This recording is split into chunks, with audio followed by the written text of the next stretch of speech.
je vais vous rappeler les différents thèmes. Alors, aujourd'hui, nous avons 3 thèmes. Le premier thème, c'est vendre avant de produire. Comment vendre avant de produire? Le deuxième thème, c'est la psychologie et le mécanisme d'achat chez le client. Donc, thème 1, vendre avant de produire. Thème 2, psychologie et mécanisme d'achat chez le client. Et enfin, le thème 3, c'est le cycle de vie du produit ou du service et les stratégies adaptées à chacune des étapes. Donc, je reprends. 1, vendre avant de produire. 2, psychologie et mécanisme d'achat chez le client. 3, cycle de vie du produit ou du service et stratégies adaptées à chacune des étapes. Alors, je vais commencer avec vendre avant de produire. Et pour ça, je vous ai apporté ce packaging que vous allez regarder. Pardon, non, ne mange pas, ne mange pas. Ne mange pas. On ne mange pas. Vous allez regarder après, vous passez au prochain pour qu'il puisse regarder. Alors, ça, c'est le packaging de notre marque de chocolat qui va sortir à la fin de ce mois, qui s'appelle Choco. Donc, il y a 4 saveurs. Il y a le choco noir, il y a le blanc, il y a le choco au lait, il y a le choco sans sucre. Et ensuite, il y a un packaging qui comporte les 4. Ça veut dire pour les personnes qui souhaiteraient acheter les 4 saveurs, il y a un packaging qu'on a conçu dans lequel on met les 4 à l'intérieur. Ce sont des plaquettes de 100 grammes, comme vous avez pu le remarquer. Donc, 4 plaquettes de chocolat de 100 grammes. Bon, derrière chaque plaquette, vous avez les informations. Vous avez un QR code qui permet de pouvoir obtenir les informations encore plus détaillées ou alors les différents points de distribution. Parce que le QR code se scanne. Si vous avez votre téléphone, vous scannez, vous allez voir que ça fonctionne. Et voilà. Ça va être mis sur le marché en principe au plus tard le 30 de ce mois. Donc ça, c'est un nouveau produit. Alors, voici un peu comment ça se présente. Donc, on a dans ce packaging qui comporte les 4.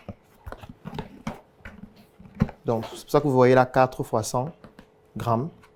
La marque, c'est Choco. Là, on a représenté les différentes 4 saveurs. Le noir, le lait, le blanc et le sans sucre. Bon, bien sûr, c'est un produit Startup Academy. Là, on a 2 points de distribution, on a des numéros. Et puis, à l'intérieur, donc, on a la plaquette. Alors, ça, c'est la plaquette du blanc. À l'intérieur de la plaquette, on aura un conditionnement.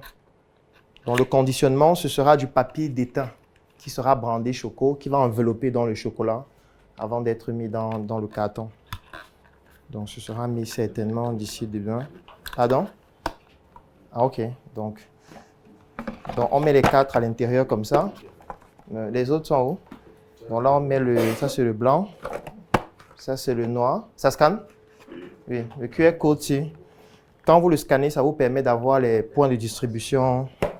Bon, je vais vous montrer un peu comment ça marche. Si je prends mon téléphone là, je scanne. Voilà, ça me permet d'avoir non seulement les différentes... bon, je vais vous montrer un peu plus précisément comment ça se passe. On va scanner. Quelle caméra? La caméra, si. OK. Donc, on va prendre là. Et puis, je vais scanner. Ici.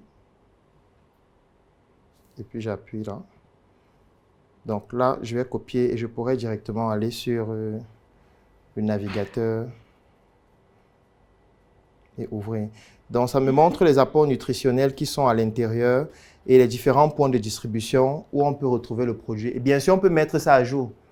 Ça veut dire que si on change les points de distribution, on peut facilement choisir un autre point de distribution et l'ajouter dans le QR code. Voilà, donc voilà comment ça se présente. Alors, comme vous avez certainement remarqué, à l'intérieur, il n'y a pas le chocolat. Il n'y a pas de chocolat à l'intérieur, du moins pour le moment. Alors, qu'est-ce que j'ai donc fait? Ce matin, j'ai posté une vidéo dans laquelle je présentais ce conditionnement-ci. Donc, j'ai réalisé cette vidéo hier après la formation. Donc, après la formation hier, nous étions à la vitrine juste à côté. Et puis, nous étions en train de discuter ensemble. Et puis, pendant qu'on discutait, j'ai pris une vidéo de... Elle fait pratiquement 22 secondes. Voilà, exactement. Donc, voici la vidéo que je prenais hier. Et puis, au niveau de la vidéo, j'ai mis nos nouveaux produits disponibles dans quelques jours. Donc, je montrais juste dans la vidéo comment... Bon, je vais montrer ici pour ceux qui sont en ligne. La vidéo, elle est disponible sur toutes nos plateformes, que ce soit sur mon profil Claudel Noubissier, Dr Claudel Noubissier ou la page du Scénic. Donc, c'est une vidéo dans laquelle je présente le conditionnement et puis les packaging.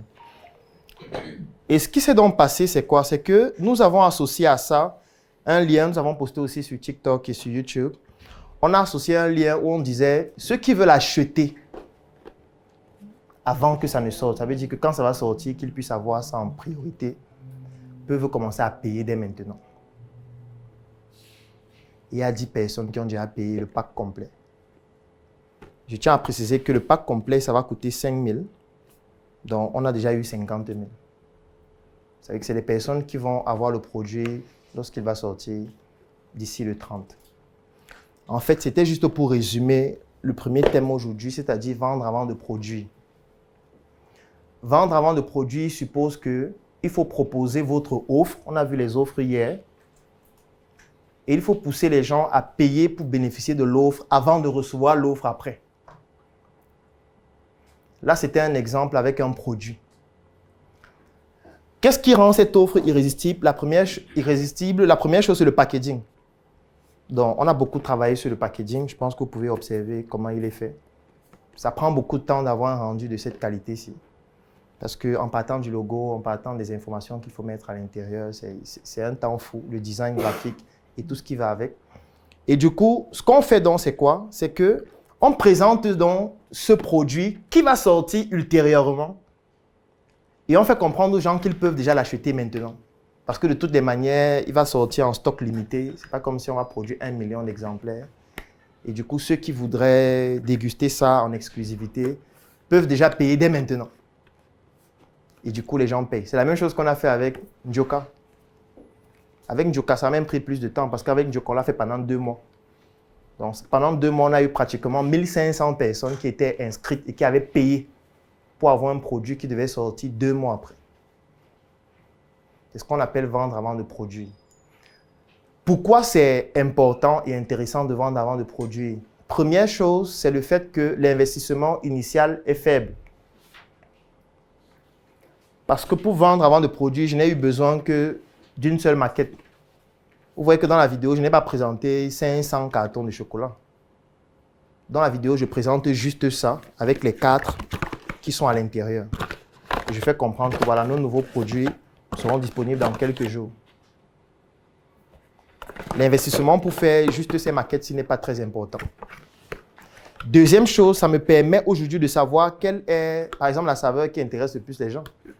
Parce que quand on crée le formulaire à l'intérieur, on demande quelle est la saveur que vous voulez. Est-ce que vous voulez le blanc? Est-ce que vous voulez le noir? Est-ce que vous voulez le sans sucre? Est-ce que vous voulez la saveur au lait? Est-ce que vous voulez les 4? Et vous voyez les tendances. Il y a combien de personnes qui veulent le noir? Il y a combien de personnes qui veulent le blanc? Il y a combien de personnes qui veulent le sans sucre? Il y a combien de personnes qui veulent le lait? Il y a combien de personnes qui veulent les 4? Il y a combien de personnes qui payent à l'avance pour l'avoir? Et ceux qui payent à l'avance payent pourquoi? Les 4? Une des saveurs, 2, 3, ou quoi exactement? Ces informations nous permettent de pouvoir calibrer la manière même dont on va confectionner le chocolat par la suite. Je prends un exemple. Supposons qu'on a 1000 personnes qui sont des prospects dans notre formulaire. Sur les 1000 personnes, on a 100 qui ont acheté. Et sur les 100 qui ont acheté, on se rend compte que 90 n'ont acheté que le chocolat blanc. Sur les 10 qui restent, il y a 5 qui ont acheté le noir. Il y a 3 qui ont acheté le sans sucre. Et puis les 2 restants ont acheté la saveur restante. Qu'est-ce qui se passe? Ça nous donne directement les ratios de production. Parce que le danger lorsqu'on produit avant de vendre, c'est que c'est nous-mêmes qui définissons les ratios. Sauf qu'on définit les ratios comme si c'était nous les clients. Pourtant, ce n'est pas nous qui allons acheter le produit. Parce que si aujourd'hui je décide de prendre ce conditionnement-ci et je décide de produire 500 plaquettes sans sucre, 500 plaquettes lait, 500 plaquettes noires, 500 plaquettes blancs. Et je produis aussi peut-être 200 cartons comme celui-ci. Ce qui va se passer, c'est quoi? C'est que quand on va mettre ça en rayon, il y a des gens qui vont venir, ils vont prendre 10 plaquettes au lait. Ils ne vont prendre aucune autre plaquette. Il y a d'autres qui vont venir prendre 10 plaquettes de blanc. Ils ne vont prendre aucune autre plaquette. Il y a certains qui vont venir prendre les 4. Il y a certains qui vont uniquement venir prendre un sans sucre. Ce qui fait que parfois, on va se retrouver avec des plaquettes qui sont terminées. Ça veut dire que, par exemple, le lait est terminé après 1 semaine. Le noir, après 2 semaines, est terminé. Le blanc est terminé après 2 semaines et demie. Et le sans sucre, sur les 500 qu'on avait achetés, il reste encore 425 après 2 mois. Pourquoi? Parce que lorsqu'on a décidé de produire les quantités, on s'est basé uniquement sur nos propres préférences. On n'a pas mené une analyse sur le consommateur, sur le client, pour savoir exactement parmi les différentes saveurs, quelles sont les proportions de production. Et c'est un gros problème. C'est pour ça que c'est intéressant de vendre avant de produire. Parce que ça permet d'avoir les proportions, ça permet de réduire l'investissement initial, ça permet d'avoir des entrées qui permettent de financer la production. Parce qu'avec les 50 000 qu'ils ont produits et ceux qui vont continuer de payer, on peut utiliser cet argent pour faire la production. Ou du moins une partie. Ou au moins l'amortir. Alors que quand tu ne vends pas avant de produire, qu'est-ce qui se passe? Tu es obligé de financer tout seul jusqu'à la fin. Je vais prendre un autre exemple, peut-être avec Njoka. Aujourd'hui, si on produit 100 paquets de Njoka blanc, qui correspond au Njoka sucré, c'est-à-dire mûr, et 100 paquets de Njoka vert, qui correspond au Njoka salé, bon, pas vraiment salé, mais je vais dire non mûr, le blanc va se vendre 11 fois plus vite. La plupart des gens qui viennent achètent principalement le blanc. Parce que c'est sucré. Sucré, pourquoi? Parce que notre palais est habitué au goût sucré depuis que nous sommes nés. Parce que ce qu'on consommait depuis qu'on est né a presque toujours été sucré. Donc du coup, on aime ce qui est sucré. Ça se vérifie dans pratiquement tout ce qu'on consomme, que ce soit les boissons, que ce soit les repas. Soit on aime ce qui est sucré, soit on aime ce qui est épicé. Parce qu'on a été habitué à consommer cela. Donc, ce qui fait que ça permet de modifier les ratios de production à l'usine. À l'usine, on sait désormais que si on veut sortir les paquets de Njoka, il y a un ratio de blanc à sortir par rapport à un ratio de vert. Si tu ne respectes pas ce ratio, tu vas avoir des produits qui durent en rayon et qui ne se vendent pas. Et quand un produit dure en rayon sans être vendu, c'est un manque à gagner. C'est un investissement qui est stocké. C'est un peu comme immobilisé. Et on sait que quand c'est immobilisé longtemps, la qualité peut décroître. La durée d'expiration peut arriver. Et ça devient un problème sur le plan commercial. D'où l'intérêt de vendre avant de produire. Surtout quand on produit des petites quantités. Donc, vendre avant de produire, aujourd'hui, avec Internet, est devenu extrêmement simple à faire. Il suffit juste d'y penser. Et nous, c'est tout ce qu'on a passé le temps à faire, en fait. Si je prends l'exemple avec Sur Mesure, c'est la même chose. Si je prends l'exemple avec n'importe quel produit que nous, on commercialise, c'est exactement la même chose. On vend toujours avant de produire. Si vous n'avez pas beaucoup de capitaux, il faut vendre avant de produire. Si vous avez beaucoup d'argent et que vous avez la possibilité d'imposer votre produit au consommateur en investissant beaucoup sur le marketing, là, vous n'avez pas besoin de vendre avant de produire. Vous pouvez produire d'abord et puis imposer cela au consommateur et il achète. Je vais vous prendre un autre exemple. La révolution entrepreneuriale africaine a sonné. Vous avez désormais entre vos mains le pouvoir de détruire toutes vos difficultés en marketing et vente. Nous avons développé de multiples projets sur le continent ces 10 dernières années, accompagnés de milliers d'entrepreneurs africains à passer à un niveau supérieur et à obtenir des succès retentissants au travers de nos stratégies qui se cachent dans le coffret marketing et vente. Il possède 100 heures de formation vidéo qui vous plonge en immersion dans l'univers du marketing et de la vente et vous donne accès à 3 mois d'accompagnement pour l'élaboration spécifique de votre stratégie marketing et vente. Recevez l'onction qui vous dévoilera tous nos secrets en marketing et vente. Acquérez ce coffret pour faire croître plus rapidement votre business.